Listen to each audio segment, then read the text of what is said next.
These are 13 or 14 small habits that have huge impacts and can majorly change your life. That's what they did for me. I mentioned in another video that I put myself through 21 days of doing these habits, and some of them really surprised me how much they changed my life, and a lot of you guys asked what they were, so that's this video. So it's basically like a reset button for me because I just was kind of in a place that I just felt very all over the place, very overwhelmed and very frazzled. And these are things that I've done in the past that have really helped me feel centered and more relaxed. So that's kind of where this came from. I'll save the one that really shocked me at how much it changed my life, like really changed my life. I'll save that for last, and we'll end with a bang. And now let's get started.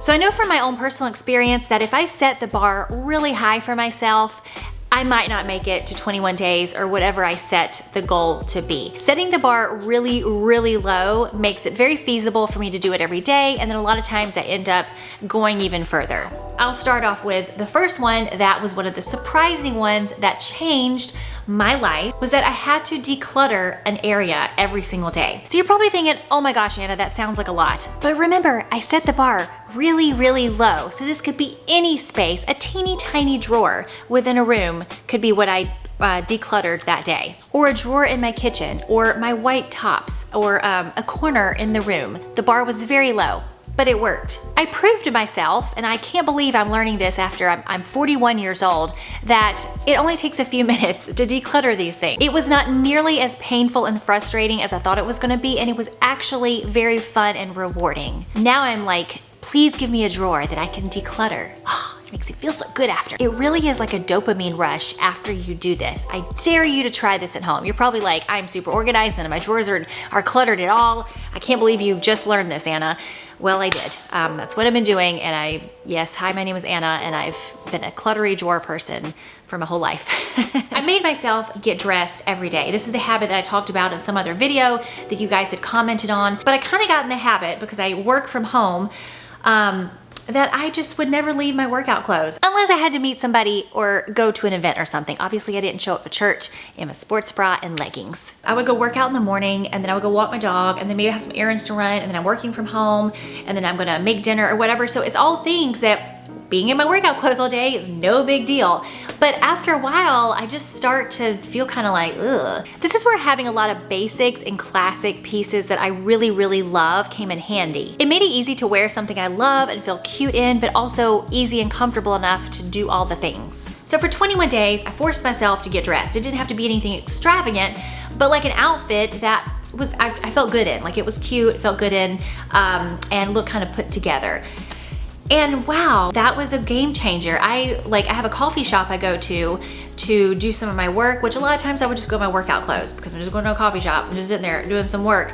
But I would get cute and go to the coffee shop, and I could tell my whole presence was lifted. I was much more like, hi, I would love to have a vanilla latte, please, sir. Oh, you look amazing today. I'm exaggerating, but it just seemed more like, hi, how are you? Whereas in my workout clothes, I'm just like, hey, I got a cup of coffee and, quiche and thanks. If you don't do that, if you also fall into this trap of just really never leaving your workout clothes or your frumpy, comfortable clothes a lot, I would encourage you to just 21 days, force yourself to get dressed where no matter what you're doing, whether you're leaving your house or not, just get dressed in something that feels cute.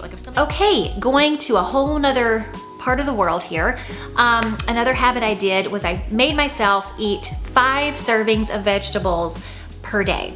So in normal day-to-day life, I don't like eat McDonald's all day or anything like that, and I actually do eat a plant-based diet. Like most of my food is usually from a plant-based source. My system just runs better if I eat a lot of fiber. But I will have days that I'm very busy, and then I gotta take my daughter to something after school. So when everyone finally gets home, it's too late to really cook anything, and we end up making chicken nuggets or pasta or just something really quick and probably not the most healthy. Sometimes I'll have leftovers in the fridge, which is the ideal situation, but I've just been so busy in the evenings that there's no time to make the food that would be the leftovers.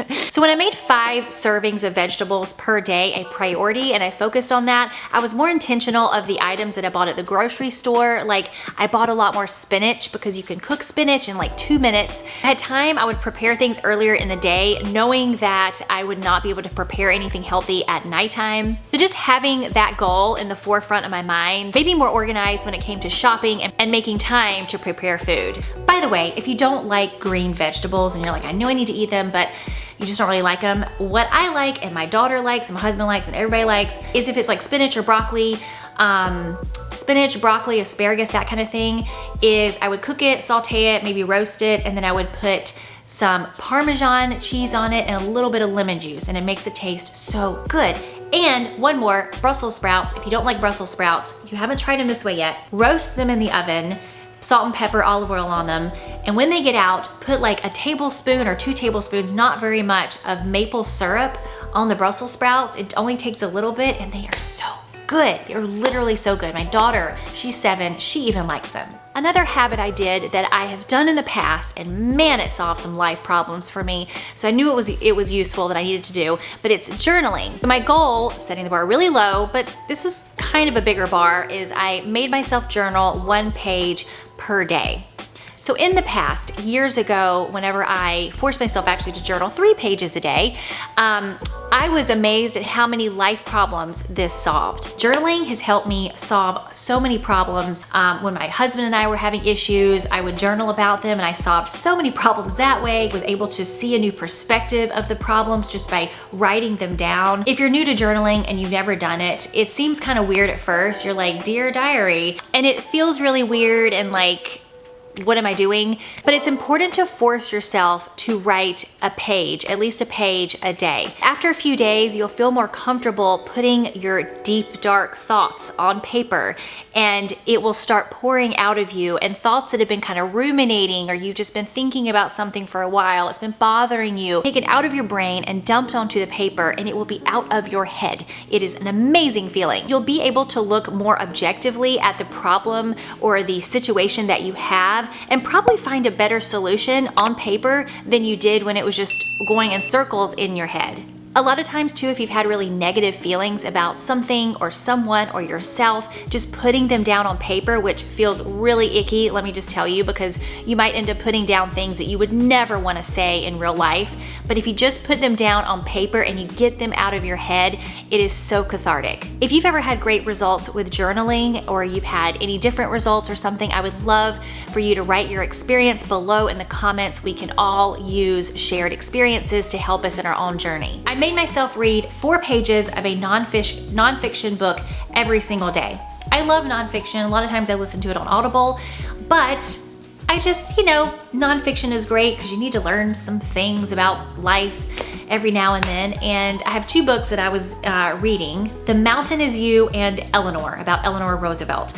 I mostly read The Mountain Is You. Great book, super easy read, by the way. Most of the time I would read way more than 4 pages. I really, really liked this book, highly recommend it. Eleanor, really great book. It's an interesting book about Eleanor Roosevelt, not like a titillating fictional novel. So definitely something you could read right before bed and still really be able to go to sleep. But it is kind of interesting and it's history. So those are my 2 books. That is a great way to get through a book or read something you know you should read, but you're just having a hard time committing to it. 4 pages a day is not much, but if it is a lot, do 1 page a day. Another habit is I didn't drink any alcohol for 21 days. I really wasn't drinking a lot of alcohol anyway, but if I would go out to dinner, I would have a couple glasses of wine, or whatever it was. Occasionally I would have a couple glasses of wine here and there, and I always just don't feel that great the next day. So I was like, just 21 days, let's just not do any alcohol. And it really wasn't that big of a deal. That was probably the less impactful of all of them because I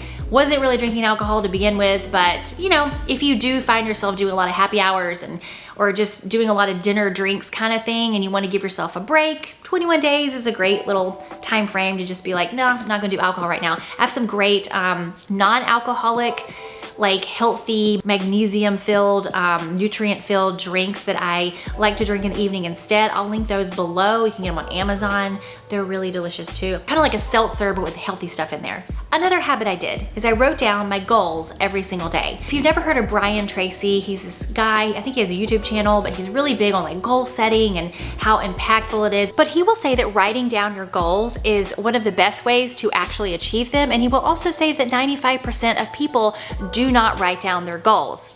And 95% of people probably don't actually reach their goals or have goals or get to where they want to be in the first place. Writing down your goals is actually really important. So what I would do for this little 21-day challenge is I wrote down my goals every single day. I would either write down my goals for the next year or I would write them down for the day ahead. When I was able to write down 3 to 5 things that were like my goals to get done for the next day, I was able to feel less overwhelmed, and I still actually do this. I don't feel as overwhelmed with all the things on the to-do list that I have to do. It's like I'm able to say, okay, I need to get these 3 things done and then I'll worry about the rest later. But these are the 3 things. And so I wake up, I know exactly where to start. I know what I need to do and I get started. It's not a to-do list. A to-do list probably has 25 things on it. That I find very overwhelming. So I put my top 3 priorities. What are the 3 to 5 things that are going to be the most impactful to move me forward in the direction I want to go, or make my day go smoother, or just things that I really need to get done. There are videos and books and all kinds of things out there on this, so hopefully I summed it up well in 30 seconds or a minute or whatever that was. Another habit that I did for 21 days is I made myself do something physically active for 10 minutes per day. That doesn't seem like a lot, but again, I was setting the bar really low because I wanted to make sure that I did it no matter what. So some days it would just be a long walk with my dog. Sometimes I would do 10 minutes of yoga and then I would do a little bit longer because I got really into it. A lot of the times whenever I would start just being active for just a few minutes, I would just be like, okay, this feels good, and keep going. But setting the bar really low to that, just that 10 minutes was easy enough to where if I didn't feel like it, I was like, well, it's just 10 minutes. I can do 10 minutes. And you know, a lot of times I would just keep going. If you wanted to try something like this and you are completely inactive, I would just say like for 1 minute or 2 minutes, you're going to do something active. For 2 minutes, you're going to do jumping jacks, or 2 minutes, you're going to, you know, walk around the block or something like that.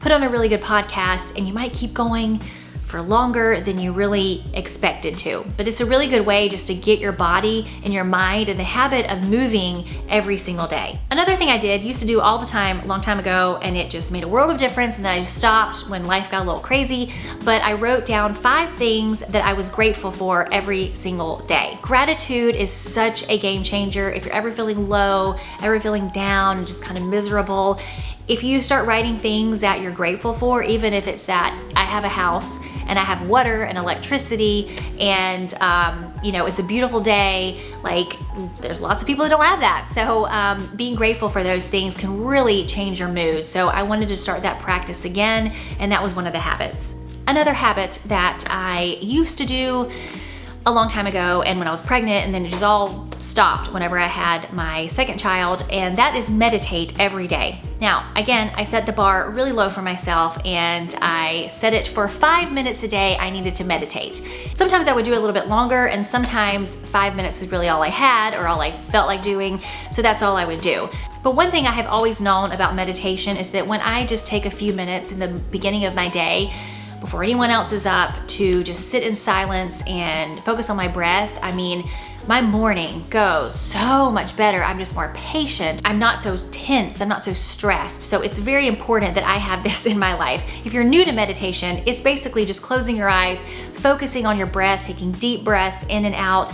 And if you have thoughts that come up, you just put them on a little cloud and watch them float away and go back to your breath. It's just kind of giving your mind a break. And if you've never meditated before in your life, but you wanna try this, if 5 minutes seems like a really long time, just do it for 1 minute a day or 2 minutes, something that's very feasible that you know you'll do even if you're having a bad day and had no sleep and everything's falling apart. This is another one that changed my life. I am so surprised. So I had never done this before, but I've read on several occasions getting morning light, or light therapy, I guess, as some people are calling it, but getting that first morning light, being out there kind of looking at the sunrise, is supposedly just really good for elevating your mood, if you have a problem with depression, getting your circadian rhythms in check. But the main reason I wanted to do it was because it has been claimed that this can really help with your sleep. And so I can go to sleep just fine, but I will wake up in the middle of the night and can't go back to sleep. And I mean, I will be up for like 4 hours. So I was like, well, let me give it a try. And when I did this, the weather was still great, so I could just go out in my pajamas and sit in our backyard and watch the sunrise, and my daughter would come and everything. And let me tell you, for 21 days, I did not have an issue sleeping. I could have drank all the coffee in the universe, 7, 8 cups, and I still slept like a baby. I was like, this is all I need, is just to look at the sunrise every single morning. People are all over the board on how much you should actually go outside and kind of look at the morning light, but it seems to be most people say about 15 minutes. I would say anywhere between 5 and 15 minutes. Just kind of go outside and watch the sunrise. It's beautiful. Really can't go wrong there. I already get up super early, so this is not an issue for me. But if you don't get up really early, that might be another thing you have to start doing as well to see the sunrise. But this was a really cool one. So those were my habits that I put myself through for 21 days. And you're like, well, why'd you only do them for 21 days, Anna? Why don't you do them forever? Well, you're right. So I actually do kind of do all these things forever. I have had some alcohol since this whole thing, not very much, and I haven't journaled as much though. For some reason, journaling, it's like I have to make myself be like, I'm gonna do this every day, or I just kind of fall out of it. But I know how amazing it is for my life, so probably need to do that some more. I'm sure I'll do another 3-week or month challenge or something. I love these. I just kind of almost have to, like, for myself, I have to kind of go all in and be like, this is what I'm doing for 21 days and nothing else, in order for me to really do it. I don't know why. I'm like an all or nothing person. So that's what I did. But anyway, I hope these were helpful. If you are considering doing a 21-day challenge for yourself, January is a great month to do it because there's really nothing else going on. And you know, it's just kind of nice to kind of disrupt your normal routine sometimes and to try to push yourself in the right direction, even if it hurts a little bit. But I hope this was helpful. Let me know what you think. Let me know if you've done any of these things and they've had a great impact on you, or what has had a really great impact on your life. And I will see you next time.